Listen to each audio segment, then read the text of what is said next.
Hi, I'm Lewis with Junkyard Academy. I write songs, I sing them on Sid. Sid is my guitar. I saw this video here on YouTube by Paramore. It was Hayley Williams doing a little testimonial about her life. And I thought to myself, wow, I really ought to put my name like right over here. I should move over a little bit. There we go. There, I'm off frame now. I can see it. My musical life started when I was a kid and my parents got me this saxophone. And when you're a gangly teenager with no confidence and pimples and, you know, no social skills whatsoever, as cool as it was to own a sax and play it back in the 80s, a lot of bands back then had sax solos. It wasn't a really good thing to have. Sorry, Mom. Sorry, Dad. My sister got the piano. My brother got the flute and the piccolo eventually. And here I am with this piece of brass with a reed attached to it. A few years later, I find myself in the middle of the night after I got my license at 19. I'd be like farmland and then this one big business complex, IBM. I'd play my sax out there because I didn't want to bother anybody. And I started to, you know, really enjoy that. And then the cop pulls up. What are you doing? I said, I'm playing the saxophone. All right, go ahead.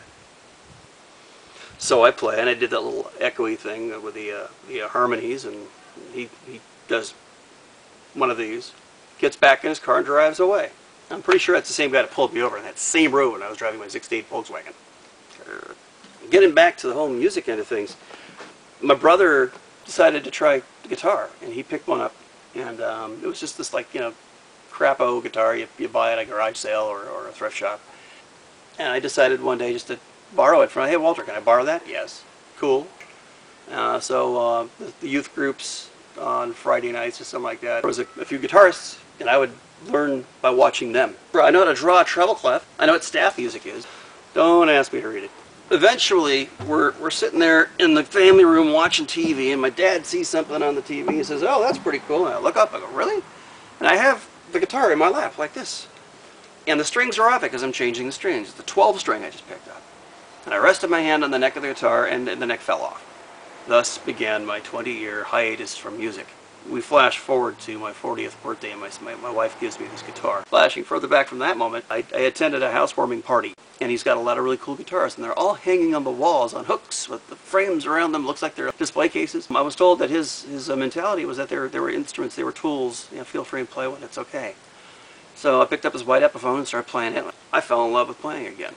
My wife had pretty much convinced everybody not to let me buy a guitar. Because, you know, the 40th birthday came along, it was a surprise party. My wife presents me with this guy here. And all these autographs we picked up on cruises that we went on with the Bare Naked Ladies. So I got the Bare Naked Ladies, Boot Deep Rap, and Alan Doyle of Great Big Sea right here. Caught him in an elevator, and he said, hey, where are you going? I said, I'm going to the open mic.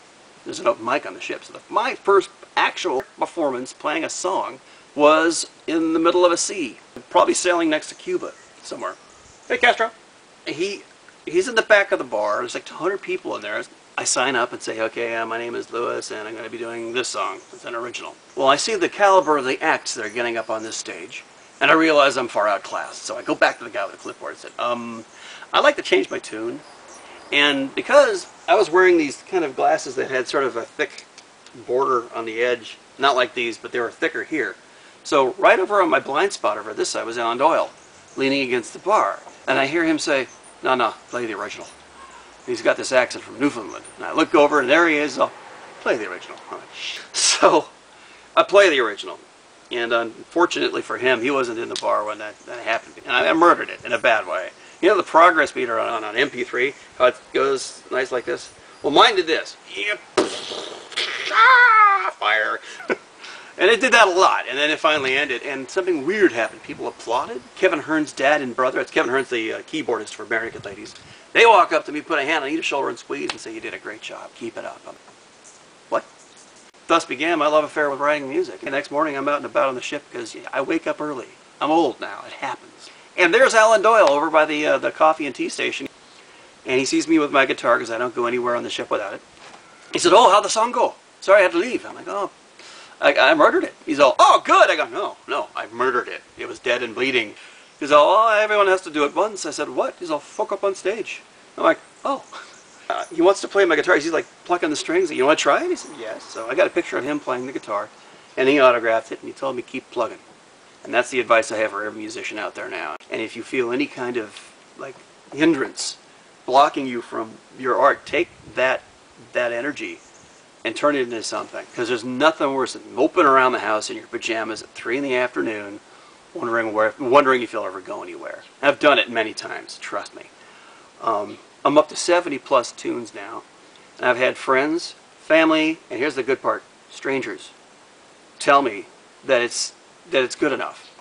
I've got people on YouTube making really cool comments. I go, okay, maybe it's time. Here I am to tell you, musicians, artists, other creative types, if you have it, if you feel like you have it in you, just this much, feed that. Do something with it. You hear the saying a lot, there is power in positive thinking. There really is. And I've been thinking positively and trying to keep a positive outlook.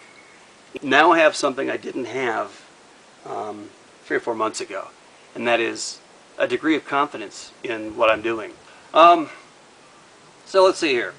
We've gone over the history of Junkyard Academy, history of me, be positive. Let's see, don't drink and drive. And I actually asked my doctor the morning of my transplant. I woke up and said, I guess this means I can't drink anymore.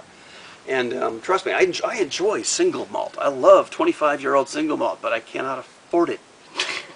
The last thing I'll say here is that when my wife gave me this guitar, she said, it is not the typical midlife crisis present of a sports car, but with it, you can buy as many sports cars as you wish. I've had that little seed in the back of my brain since she told me. And I don't know if she knows exactly what she was getting into when she said that. But the day will come where I can look her in the eye and say, where would you like to vacation this summer, sweetie? Spain? Rome? The moon? I just have a funny feeling. And it's a good funny feeling. And it's reinforced by a fortune I picked up in a fortune cookie recently. A blonde from afar has something interesting for you. Okay?